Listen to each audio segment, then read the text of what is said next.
Shush baby, it's fine Mrs. You're safe.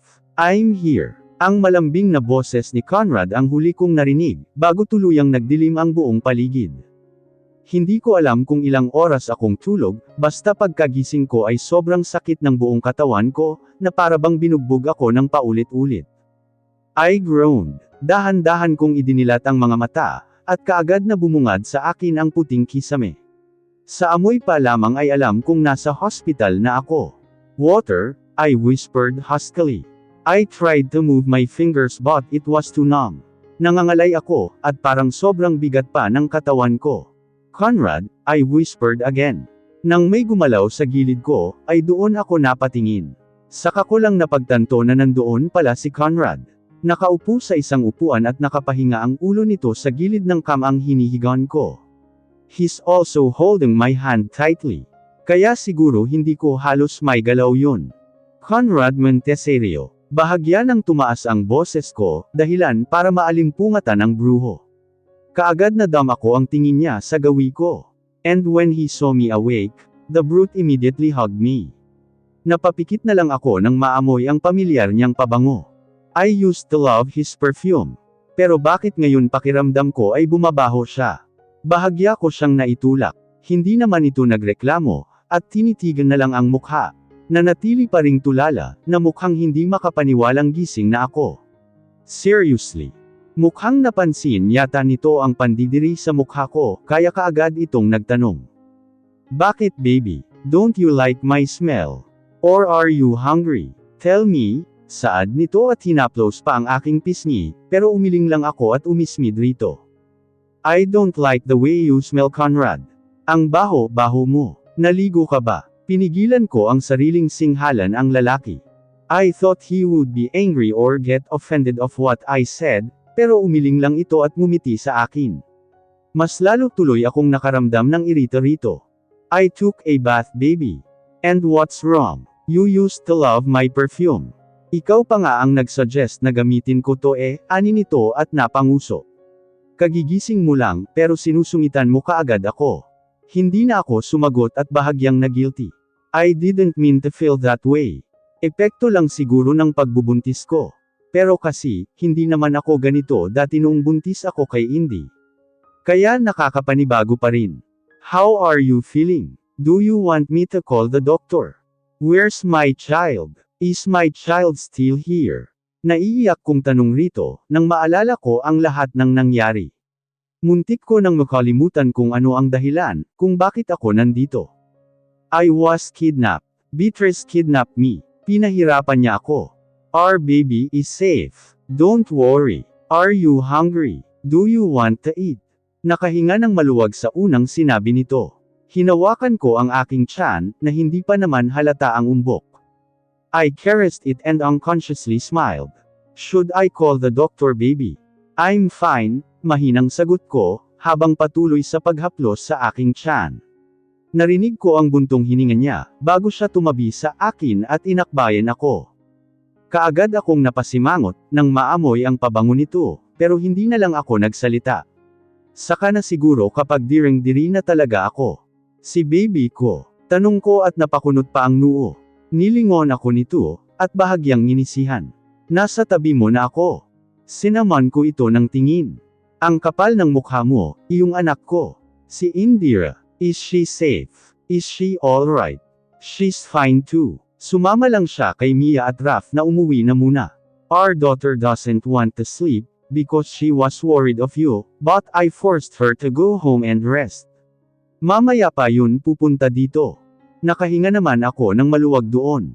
Hindi ko talaga alam ang gagawin ko, kapag may masamang mangyayari sa Indira ko. Saglit akong natigilan. Nagangat ako ng tingin dito. He was already looking at me, kaya nasalubong ko ang kanyang mga mata, na matiim ang pagkakatitig sa akin. Right there and then, alam kong alam na niya, kung ano ang itatanong ko rito. She's still in the hospital, baby.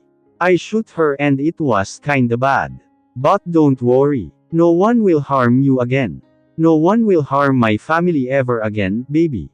I've put my men inside her room and outside too, so there's no possibilities for her to escape. I sighed. Nakaramdam ako ng lungkot doon. I am really disappointed at my twin. Akala ko I know that there's something fishy about her, pero hindi ko inaakalang magagawa niya sa akin yun. All this time, siya ang may pukana ng lahat. She loves you so much. She's obsessed. I muttered. Hindi ito sumagot, bagkus ay yamakap lang sa aking gilid. He buried his face on the crook of my neck. I shivered when I felt his warm breath there. Kaya niya nagawa ang lahat ng ito. No, she's sick in the head, baby. She's not in love and you're right, she's obsessed. Hindi ako sumagot at nanatiling tahimik. Somehow, I feel warm, calm and safe around him, around his embrace. Hindi naman yata nagbago yun. Kahit na sinaktan niya ako, ay feeling ko safe pa rin ako sa piling niya. Isa yata yun sa hindi nagbago sa akin.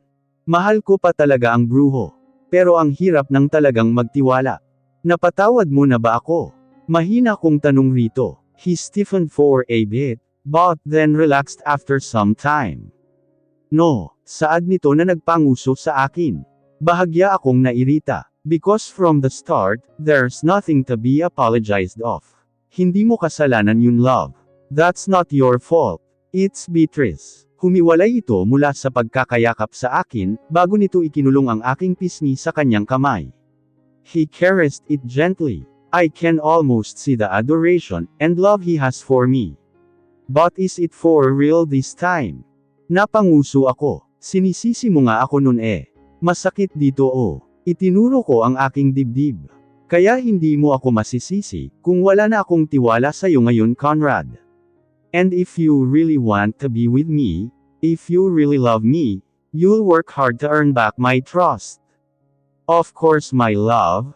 Ani nito bago ako niyakap. Napapikit ako at napangiti. Masalimuot ang mga pinagdaanan namin. But still, here we are, finding each other's arms back. Mahigpit pa rin kaming magkayakap sa huli. May mga mali man kaming naging desisyon, ang pinaka-importante nun ay may natutunan kami. We sailed in the middle of a stormy weather. And now, we'll be ending it with a rainbow up above. Conrad Montesserio POV. I punched the mirror in my bathroom, while looking at my own reflection with grief and anger. I hate myself for hurting my baby. I didn't mean it. Napilitan lang ako. I have to do it to be able to keep her safe. Dahil hindi ko alam ang gagawin ko, kapag may masamang mangyari sa kanya. Natuto na ako noong una, at labis ang pagsisisi kung hindi ako nakinig sa banta nila. They threatened me to break up with my love, or they removed the baby inside her. Alam kong buntis ang Reyna ko sa panganay namin. Alam ko yun. Alam ko lahat ng galaw niya. Because I'm not just in love with her. I am obsessed too. Someone threatened me that they'll hurt the baby inside her. Pero ipinagsawalang bahala ko yun, dahil sa trabaho ko at sa posisyon ko sa industriya, hindi ko talaga maiwasan ang mga ganiyang bagay. That night, when she disappeared and got kidnapped by someone, I didn't know, that's when I almost lost my mind. I was about to propose to her. Hinanap ko siya. But she disappeared without a clue.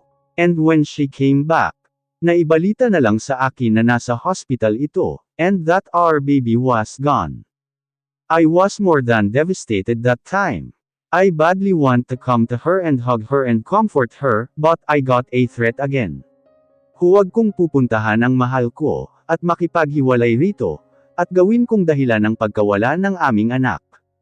It was hurting me. Thinking that I will break up with my baby. I don't even know kung mabubuhay ako nang hindi siya nasisilayan. I am powerful. I am ruthless in business. But then, my power is still not enough to know, who's the person behind all this. Kung hindi mo pinatanggal ang anak natin, para lang sa walang kwenta mong pangarap. Edi sana tayo ang ikakasal ngayon. Tayo sana kung hindi mo lang pinagpalit ang anak natin sa pagmomodelo mo. Your dream is a complete trash. Nang dahil sa pangarap mo ay sinakripisyo mo ang sarili nating anak. Napapikit ako ng mariin, bago nilagok ang isang bote ng beer na nasa kamay ko. Hindi mawala sa isip ko ang mukha ng babaeng pinakamamahal ko, habang sinasabi ko ang mga masasakit na salitang yun sa harap niya. Nasasaktan siya. Sobra-sobra. And I am hurting too. Doble-doble ang abot sa akin nun. Trixie Beatrice San Diego. I gritted my teeth. I am having a hunch about that witch. May pakiramdam akong may kinalaman siya sa mga nangyayari sa amin ni Brina ngayon. That is why I agreed on marrying her. I didn't even propose to her. Ang Reyna ko lang ang papakasalan ko, at hindi ang dala-dalawang mukha na kagaya niya. She was the one who courted me and proposed to me, and since I want something from her, I agreed. But I never loved her. I loathe her. Every time that we're together, pinipigilan ko lang ang sarili kong saktan siya, dahil bukod sa wala pa akong sapat na ebidensya, ay kakambal din siya ng babaeng mahal na mahal ko. I respect my baby so much, kaya hindi ako gagawa ng bagay na mas ikasasama pa ng loob niya. She's safe. She's with her friend Mia. She's surrounded with Ethan's guards too without her knowing. Huwag ka nang mag-alala dyan, Montesero. I sighed. Thanks Euler. I owe you and Ethan man. Don't mention it. I know how much you love your woman. I ended the call and smiled bitterly. She left. But then, it's a relief too. I want her to start over, and when she comes back, I will pursue her again. That same day when my baby left for France, I contacted my cousin to do something for me. Nang dumating siya sa kondo ko, ay napailing na lang ako sa suot niya. She's wearing a skimpy dress. I'm very perfect for the job kuya. And now, you'll have the perfect reason to call off your wedding with that witch, that two-faced word. Mas gusto ko si Ate Brina kaysa sa kakambal niya. She's trying too hard to be my favorite Ate Brina. I don't like her from head to toe. Hindi ko tuloy alam kung bakit pumatol ka kuya. Inirapan niya ako, kaya natawa na lang ako ng mahina. You set the bar high when you choose Ate Brina to be your girlfriend. But then, bumaba yata sa kangkungan ang standard mo, nang pinili mo ang bruhang yun. I laughed again. And that night, we executed the plan together. Beatrice was crying. Mas lalo pa itong nagalit nang sabihin kong wala ng kasal na magaganap. My cousin really made a great debut for her acting career. She's the best. I successfully called off the wedding. But then, Beatrice was still stalking me. Lapit pa rin ito ng lapit sa akin, pero natitiis ko naman. I always stalk my baby who's somewhere far from me. Alam ko ring may anak kaming dalawa. She's beautiful, like her mother. But she got my eyes which made me more ecstatic. But then of course, kahit na halos araw-araw akong busy sa pang-stalk sa mag-ina ko, ay hindi ko pa rin kinalimutan ang trabaho ko. And that's to capture the person who finished my supposed to be firstborn in my baby's tummy. I know that it's really Beatrice. Sa mga nagdaang araw na magkasama kami noon, ay ramdam na ramdam kong may mali sa babae. May mali sa pag-iisip niya. She's pretending to be an angel in front of her family, but then a bad with two horns and a tail when she's alone. And her family, I hate them. I will never forgive them for making my baby feel that she doesn't belong. And when she came home, I did my everything just to pursue her again. And I successfully did. I put a tracking device in her necklace. Trace it. I shouted angrily. Rafael called me to tell me that my baby is gone. Sir, the necklace was found in the shore. Mukhang nahulog niya ito doon. I was even more angry. She's pregnant with our second child, at hindi ko makakayang may mawala na naman sa akin. Sa amin. I was getting frustrated every tick of the clock. I have to find her. I have to find my baby. Iho, si Brina, nandito sa bahay. Nasa basement ng bahay namin kasama si Beatrice. Mga armado ang mga tao sa loob iho. Hindi ko alam na may sekretong basement rito. Diyos ko, sumisigaw si Brina. Pupuntahan namin ulit ngayon. Tumawag lang kami sa iyo para malaman mo. Basement. Sa basement ng sarili nilang bahay. Paanong hindi nila alam na may basement doon? Wala na akong sinayang pa, at kaagad na pumunta doon. I am with Chaos Men. Some of Ethan's men are here too, kaya alam kong hindi ako mahihirapan sa pagpasok sa loob. And I was beyond thankful, that my baby and our baby inside her is safe. And now, she's sleeping in my arms peacefully. Seeing her this close to me again, I could never ask for more. I love you, I kissed her forehead as I stare at her lovingly. Nilingon ko naman ang anak kong mahimbing ding natutulog sa tabi ng ina niya. My sweet Indira, kamukhang kamukha ng mommy niya, at tanging mga mata ko lang ang namana. I chuckled before kissing her forehead too. Ang prinsesa at reyna kong mahimbing na natutulog. Mahal na mahal ko sila sobra. Idagdag pa ang munting nilalang na nabubuhay ngayon sa tiyan ng reyna ko. Sana prinsipe naman. Hinaplos ko ang medyo may umbok na nitong tiyan. I was enjoying myself, while caressing it when my queen suddenly woke up. Napakurap ako at napanguso ng hampasin nito ang kamay ko. Maligo ka nga. Ang baho-baho mo tapos lapit ka ng lapit pa sakin, maligo ka tapos bili mo ako ng tempura at fishball. Pakibilasan alipin. Napailing na lang ako at tumayo. Hinalikan ko muna ang labi niya, at sinunod nga ang gusto nito. Whatever it is, siya at siya pa rin ang masusunod. Ako ang hari, pero nagpapaalipin sa reyna niya, isn't ironic? Napangisi ako. I'm going to miss them. Sana kayo din. Seriously, Monteserio. Dalawa na ang anak niyo ni Brina, pero hindi pa rin ito tinatanggap ang proposal mo. Nag-igting ang pangako sa pang-asar na saad sa akin ni Ethan. I glared at him. Euler and Chaos just laughed. Ilang taon na ulit si Indy. 8 years old na Malapit na ring mag-9. And Saint Lucia Coraline is already 1 year old. At ngayon, buntis na naman sa pangatlong anak nyo. Pero hindi pa rin kayo kasal. Ang hina mo naman yata, pre. Napangiwi ako kay Ethan. Iba talaga ang tabas ng dila ng lalaking ta. Nilagok ko ang isang bote ng beer, at marahas iyong ibinaba sa mesa. Ang sakit pakinggan ng sinasabi ni Ethan na magtatatlo na ngayon ang anak namin ng reyna ko, pero hanggang ngayon ay hindi pa rin kami kasal. And do you even know what's more ironic? Ni hindi ko nga alam kung ano ba talaga kami. She let me touch her, kiss her, and make love with her, pero hindi niya man lang ako masagot-sagot kahit bilang boyfriend na lang muna. In short, we don't have a label. I courted her, and asked her if I could be his boyfriend, but her answer will only be a smirk. Her answers are always vague, and seem so unsure.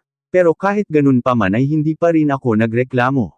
I still settled in this kind of setup, whatever she calls this, because I love her too much. Pero hindi naman siguro yun nakakabakla, kapag ako na muna ang magpaka-martyr sa reyna ko, diba?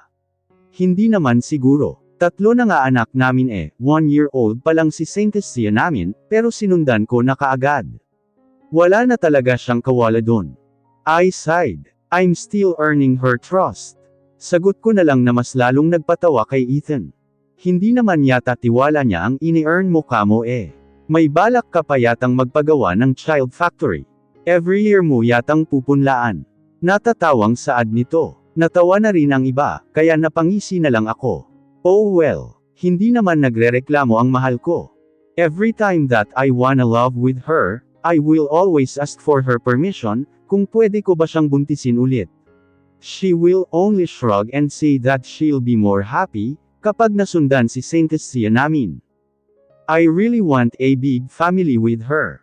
And I am building it up slowly, with her of course. Iyon nga lang, hindi ko pa siya natatali sa apelyido ko. Do you ask for her permission, man? Baka naman hindi pa niya gustong magbuntis ulit, pero pinipilit mo. Kunot noong saad sa akin ni Chaos. Seryoso na ito ngayon, habang nakatingin sa akin. Dahilan tanong ni Chaos ay sumeryoso na rin ang iba. I sighed and shook my head. I asked for her permission, of course. After all, siya pa rin ang magdadala sa mga magiging anak namin. And she told me that she's fine with it. She also wants to have a huge family with me. Well, this one's really unplanned. We agreed on having 2-year gaps at least, pero hindi ko naman alam na may nabuo na pala. Maybe sa susunod naming anak, may 2 or more year gaps na. That's the truth. Our third child is now 2 months in her tummy. Although he or she is unplanned, mahal na mahal namin yun ng pareho. Just make sure, mante serio, mariing saad ni Chaos. I smiled and nodded. I respect my queen so much, and I won't do anything that she won't like or will harm her. Pagkatapos naming mag-inuman, ay napagdesisyonan na nilang umuwi. Ayaw ko pa sana, pero naalala kong may mga asawa na pala itong mga kaibigan ko. And then there's me, ni wala pa kaming label ng Reyna ko, pero gustong gusto ko pa rin itong uwian lagi. I sighed. Nang may pasok ko ang sasakyan sa garahe ng aming bahay, ay kaagad na akong pumasok sa loob. And yes, we're already living together. The house was built years ago, back when Brina and I were together. Well, we're still together now. What I mean is noong sinagot niya talaga ako, when we were in college. Siguradong sigurado na ako sa kanya noon eh. Kakasagot niya pa lang, ay nagpagawan na ako kaagad ng bahay, para sa magiging pamilya naming dalawa. And yes, I'm in love and obsessed. Daddy, Indira shouted and I immediately smiled. Kaagad ako nitong sinalubong. Ipinasok ko ang susi sa aking bulsa, at kaagad na binuhat ang una kong prinsesa. Hinalikan ako nito sa pisngi, but she immediately kissed her forehead, when she smelled something. Muntik na akong mapamura nang may maalala. Uminom pala ako. Baba ako daddy. You're so baho eh. Amoy ka alcohol, napanguso ito. I'm sorry baby. Ligo muna si daddy. Ginulo ko ang buhok nito, when she cutely nodded. Okay, brush your teeth too daddy. I'll just watch TV, ani nito at bumalik na sa pagkakaupo sa sofa. Where's Zia, sweetie? I asked. With mommy upstairs daddy. She said that we'll wait for you before we eat. Pinapatulog niya lang si Zia, tumango lang ako bago hinalikan ng tuktok ng ulo nito, at umakyat sa itaas. Dinaanan ko muna ang nursery room ni Zia, and I saw her sleeping tightly in her crib. Hinaplos ko ang pisngi nito, after I applied an alcohol in my hand. I badly want to kiss her, pero mamaya na lang. I still smell drunk. Lumabas ako sa nursery room ng anak ko, bago pumasok sa aming kwarto. Naabutan ko ang Reyna ko na nagbibihis. She was still in her at wala pang pangitaas, kaya kitang-kita ko ang tiyan nito. Medyo mambak na, kaya hindi ko maiwasang mapangiti. Love, I softly called her. Kaagad itong nagangat ng tingin sa akin. She smiled at me. Wala pa siyang suot na pangloob, kaya hindi ko maiwasang mapanguso, lalo na nang maglakad ito palapit sa akin. Where have you been? Malamyos na tanong nito sa akin. Kaagad ko itong kinulong sa mga braso ko. Nag-init na kaagad ang buong mundo ko, nang maramdaman ko ang lambot ng katawan ng Reyna ko. Just have a few drunk with the boys, baby. Were you waiting for me? Kain na tayo. Kanina pa ako tapos magluto eh. Indira and I don't want to eat without you, ani nito at pinatakan ng halik ang aking labi, bago tuluyang lumayo at nagbihis na.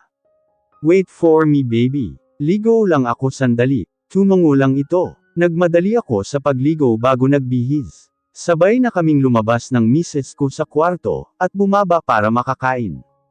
After we eat our dinner, ay naunang umakyat si Indy sa taas, dahil mag-a-advance study daw siya for her class tomorrow. Napangiti na lang ako. I feel really proud, kahit noon pa man. Sobrang talino at responsable. Alam na alam nito kung ano ang dapat na maging priority niya. She's really a little version of her mom. Pumasok naman kami ng mahal ko sa kwarto namin. We talked do a bit na kaagad namang nauwi sa masarap na usapan. If you know, you know.